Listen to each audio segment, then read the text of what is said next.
ইস্তফা ধর্মদারকে দিতে তো হবে, কিন্তু আমার যে সমস্ত ভাইদেরকে নির্মমভাবে মেরে মাথা ফাটিয়ে দিল, যাদেরকে অ্যারেস্ট করে নেওয়া হলো, আমার বোনের ইজ্জত লুণ্ঠন করা হলো, সেগুলোকে ফিরিয়ে দিতে পারবে কেন্দ্রীয় সরকার। তাদেরকে এমনও অভিযোগ আসছে যে প্যালেট গান মারা হয়েছে, যেই প্যালেট গান কাশ্মীরে চলতো, তাহলে কি দিল্লিটা কি কাশ্মীর হয়ে গেছে, যেখানে ঝিল ছোড়া দূরত্বে পার্লামেন্ট, এত বড় বড় সরকারি অফিস? দালাল তারা ছিল যারা আজকে ক্ষমতায় বসে আছে। আরএসএস, বিজেপির একটান স্বাধীনতা সংগ্রামীর নাম বলুন যারা দেশের জন্য প্রাণ দিয়েছেন। যদি এই গাফিলতি চলতে থাকে, যদি আপনারা শুধু খাওয়ার চিন্তাই করেন, তাহলে কিন্তু আগামী দিন ভারতবর্ষের প্রত্যেক জাতির মানুষ একত্র হয়ে গণতান্ত্রিক প্রক্রিয়ায় আপনাদের ঘাড় ধরে ওই মাসনাদ থেকে নামাবে। আজকে আমরা শিক্ষা ব্যবস্থা নিয়ে কথা বলে আমরা দালাল হয়ে গেলাম, আর আপনি নিট দুর্নীতি করছেন, দেশের ইউথদেরকে আত্মহত্যা করতে বাধ্য করছেন। আপনি কে তাহলে? দিল্লি পুলিশের দ্বারা নৃশংসতা ঘটেছে, মেয়েদের প্রাইভেট পার্টসে আঘাত এনে তারা মুচকি হাসছে। এটা কোন ধরনের দিল্লি পুলিশ? এরা দিল্লি পুলিশ নাকি আরএসএস বিজেপির পোষিত গুন্ডা? যেই বিজেপি সরকার বলেছিল বেটি বাঁচাও বেটি পড়াও, আজকে দেখতে পেলাম দিল্লির যন্তর মন্তরে এই ভারতবর্ষের মহিলাদের ওপরে হাত দেওয়া হচ্ছে, মহিলাদের কাপড় ছিঁড়ে ফেলা হচ্ছে, মহিলাদের বক্ষে হাত দেওয়া হচ্ছে। নিট প্রশ্নফাঁস কাণ্ডে এখনো পর্যন্ত অধরা সমাধান সূত্র। সিজেপি যারা প্রোটেস্ট করছিলেন বা যারা আন্দোলনকারী ছিলেন তারা বলছেন ধর্মেন্দ্র প্রধানের ইস্তফা দিতে হবে। অন্যদিকে সরকারের পক্ষ থেকে বলা হচ্ছে যে আলোচনায় বসার কথা, অর্থাৎ নিট ইস্যুকে কেন্দ্র করে এবং ধর্মেন্দ্র প্রধানকে কেন্দ্র করে এখনো অনড় দুপক্ষই, অর্থাৎ কেন্দ্র সরকার এবং আন্দোলনকারীরা। এই নিয়ে আজকে প্রতিবাদে নেমেছেন আলিয়া বিশ্ববিদ্যালয়ের পড়ুয়ারা। এই মিছিল থেকে তারা ঠিক কী বলছেন ধর্মেন্দ্র প্রধানের ইস্তফা কেন্দ্র করে তা জানতে দেখুন বিস্তারিত। সিজেপির পক্ষ থেকে বলা হচ্ছে যে ধর্মেন্দ্র প্রধানকে বরখাস্ত করতে হবে, কিন্তু অন্যদিকে সরকার বলছে যে আলোচনায় আসতে বলছে। আচ্ছা, আজকে 23 দিন হয়েছে, আলোচনাটা কবে হবে?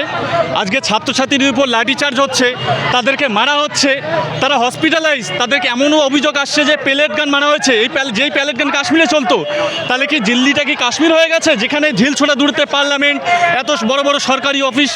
এটা কার্যত স্পষ্ট সরকার চাইছে না স্টুডেন্টদের সাথে কথা বলতে।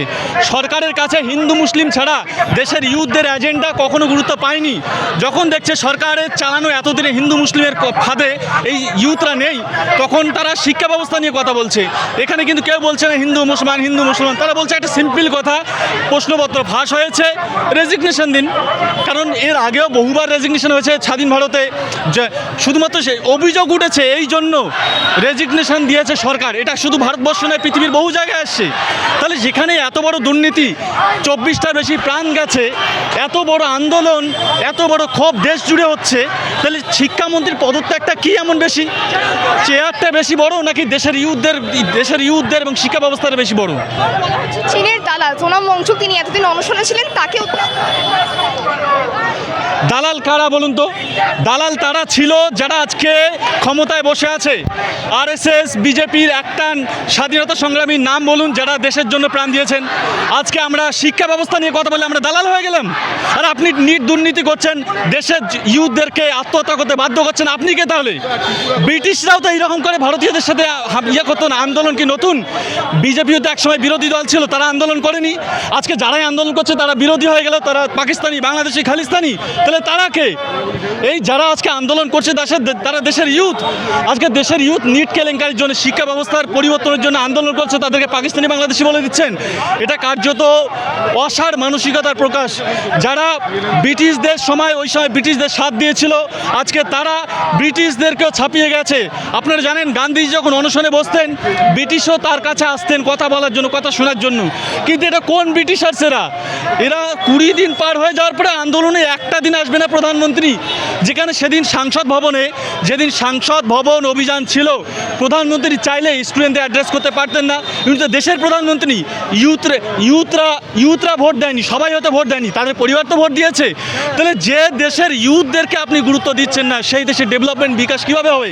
আপনি চায়না দেখুন, অন্য দেশে দেখুন, দেশের ইউথদের শিক্ষা ব্যবস্থাকে ঢেলে সাজিয়েছে তারা। দেশের ইউথরা যাতে ইনোভেশন, নতুন ইনোভেটিভ, যাতে তারা টেকনোলজিতে এগিয়ে যেতে পারে, সেই জন্য বরাদ্দ করা হয়। আর আমাদের দেশের ইউথদেরকে শিক্ষা ব্যবস্থার জন্য রাস্তা রাস্তায় নামতে হয় এবং রাস্তায় নামার পর কি হয়, তাদের লাঠি মারা হয়। আপনারা জানেন দিল্লিতে যেভাবে দিল্লি পুলিশের দ্বারা নৃশংসতা ঘটেছে, মেয়েদের প্রাইভেট পার্টসে আঘাত এনে তারা মুচকি হাসছে। এটা কোন ধরনের দিল্লি পুলিশ? এরা দিল্লি পুলিশ নাকি আরএসএস বিজেপির পোষিত গুন্ডা, যেখানে দেশের ভবিষ্যৎ বয়ে অনেকের ভোটার হয়নি, তারা এখনো ভোটার্স হয়নি, তারা নিজের ভবিষ্যৎ নিশ্চিতকরণের জন্য আন্দোলনে গেছে। এটা অপরাধ। এই সরকার ক্ষমতার শেষ প্রান্তে এসে পৌঁছে গেছে। তারা ভাবছে যে তারা আন্দোলনকে দমিয়ে রাখবে ভয় দেখিয়ে, কিন্তু তারা মনে করেছে, তারা বুঝতে পেরেছে এই সরকার আর বেশি দিন থাকবে না। এই রকম স্বৈরাচারী মনোভাব নিয়ে বেশি দিন থাকা যায় না ভারতবর্ষে। ভারতবর্ষের ইতিহাস বলছে যখন অত্যাচারের লাগামহীন হয়েছে, লাগাম ছাড়া অত্যাচারের ফলে কিন্তু মানুষ আর ভয় পায় না। মানুষের ভয় খতম হয়ে গেছে।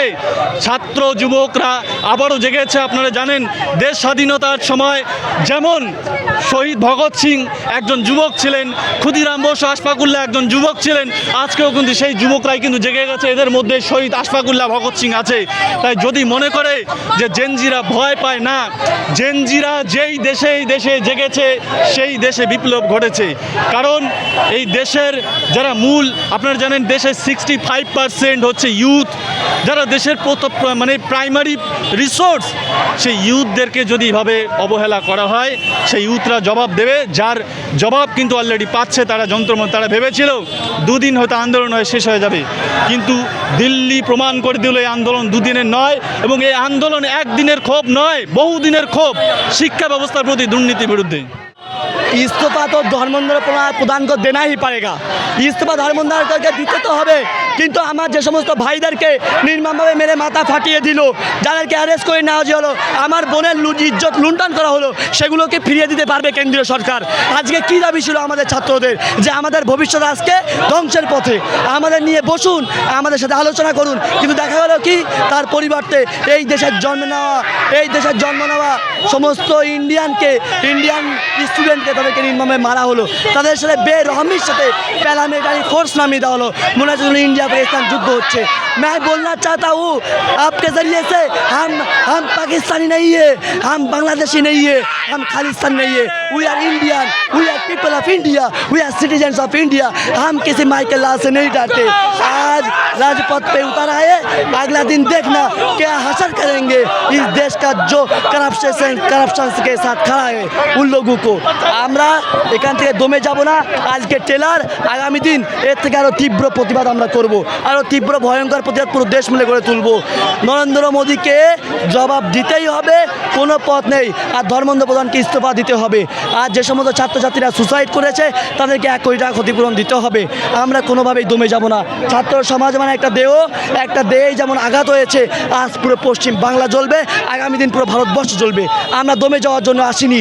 हम जीतेंगे, हम संघर्ष करेंगे, हम राजपथ से नहीं जाएंगे, ये याद रखना।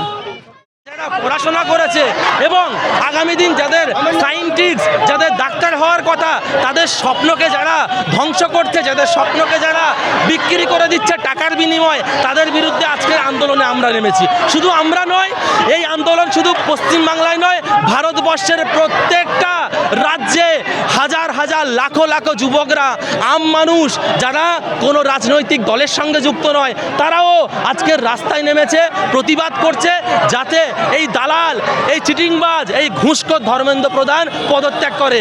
আর আমরা বিজেপি সরকারকে বলতে চাই, আপনাদের আসার পরে যেমন করে আমরা সাম্প্রদায়িকতা বাড়া দেখেছি, ঠিক তদ্রূপ আমরা দেখছি যত রকম নেট পেপার থেকে শুরু করে প্রত্যেকটা এডুকেশনাল সিস্টেমই আপনারা ফুটো করে দিচ্ছেন। আমরা আজকে দেখতে পাই একটা বাচ্চার ডাইপার লিক হওয়ার থেকে বেশি রাজ্য বিজেপি সরকারের আমলে হচ্ছে নিট পেপার থেকে শুরু করে প্রত্যেকটা বিষয় লিক হয়ে যাচ্ছে। তাই আমরা ধিক্কার জানাই। আমরা সোজা কথায় স্পষ্টভাবে বলে দিতে চাই, যদি এই গাফিলতি চলতে থাকে, যদি আপনারা শুধু খাওয়ার চিন্তাই করেন, তাহলে কিন্তু আগামী দিন ভারতবর্ষের প্রত্যেক জাতির মানুষ একত্র হয়ে গণতান্ত্রিক প্রক্রিয়ায় আপনাদের ঘাড় ধরে ওই মাসনাদ থেকে নামাবে। আর ছাত্ররা যতবার যখনই রাস্তায় নেমেছে ততবারই কিন্তু ইতিহাস লেখা হয়েছে। তাই যদি আপনারা এডুকেশনাল সিস্টেম থেকে শুরু করে প্রত্যেকটা সিস্টেম সিস্টেম ঠিক না করতে পারেন তাহলে কিন্তু ইতিহাস আবারও লেখা হবে। তাই আমরা কড়া ভাষায় বলে দিই, শুধু ধর্মেন্দ্র প্রধান এখন নয়, বিজেপির যত বড় বড় মিনিস্টার আছে, যে যেই দায়িত্বে আছে, সব জায়গায় গাফিলতি হচ্ছে, সব জায়গায় তোলাবাজি হচ্ছে, সব জায়গায় চুরি হচ্ছে। আর তার থেকে বড় লজ্জা, যেই বিজেপি সরকার বলেছিল বেটি বাঁচাও বেটি পড়াও, আজকে দেখতে পেলাম দিল্লির যন্তর মন্তরে এই ভারতবর্ষের মহিলাদের ওপরে হাত দেওয়া হচ্ছে, মহিলাদের কাপড় ছিঁড়ে ফেলা হচ্ছে, মহিলাদের বক্ষে হাত দেওয়া হচ্ছে। আমি ওই সকল দিল্লি পুলিশ, ওই সকল বিজেপির দালালদের বলতে চাই যে আপনারা মহিলাদের যেই বক্ষে হাত দিচ্ছেন, ওই বক্ষে মাথা রেখে কিন্তু ছোটবেলায় আপনি শুতেন। তাই আপনি যাই নোংরা আচরণ করছেন মহিলার সঙ্গে, ওটা শুধু একটা মহিলা নয়, ওটা আপনার ঘরের মা এবং বোনের ওপর হাত দেওয়ার সমতুল্য। তাই আপনাদের প্রতি আমরা ধিক্কার জানাই। যদি এমনভাবে ছাত্রদের ওপর চড়াও হয়, এমনভাবে মহিলাদের ওপর চড়াও হয়, তাহলে আগামী দিনে বিজেপি সরকারের কোনো চিহ্নই থাকবে না। আর সেই চিহ্ন মুছে দেবে ভারতবর্ষের যুবকরা, ভারতবর্ষের ছাত্র সমাজরা। সরকার যখন ন্যায় দিতে পারছে না, যখন সংবিধানকে প্রাধান্য দিতে পারছে না, সেখানে স্টুডেন্টদেরকে ধোয়া মনে হচ্ছে। কিন্তু আমি সরকারকে স্মরণ করিয়ে দিতে চাই, এটা বাংলাদেশ নয়, এটা পাকিস্তান নয়, এটা ভারতবর্ষ। এই ছাত্র সমাজ, ক্ষুদিরামের মতো ছেলেরা জীবন দিয়ে ভারতবর্ষ স্বাধীন করেছে। প্রয়োজন হলে এই ছাত্র সমাজের উপরে যেভাবে আঘাত নিয়ে আসছে, প্রয়োজন হলে ছাত্র সমাজ রাস্তায় থেকে রক্ত দেবে, জীবন দেবে, তাও এদের অধিকার, এরা গণতান্ত্রিক অধিকার, সাংবিধানিক অধিকার ফিরিয়েই ছাড়বে। আমাদের স্পষ্ট বার্তা, ধর্মেন্দ্র প্রধান যদি আজকের ভিতরে ইস্তফা না দেয়, তাহলে কালকে দেখতে পাবেন আমরা কতটা ভয়ঙ্কর রূপ হতে পারি। কারণ ছাত্র সমাজ কোনো রং দেখে না, কোনো ধর্ম দেখে না, কোনো বর্ণ দেখে না। এদের একটাই ডিমান্ড, যত সময় না পর্যন্ত সংবিধান মেনে ন্যায় না দেওয়া হবে, তত সময় এই আন্দোলন, এই প্রোটেস্ট চলতে থাকবে।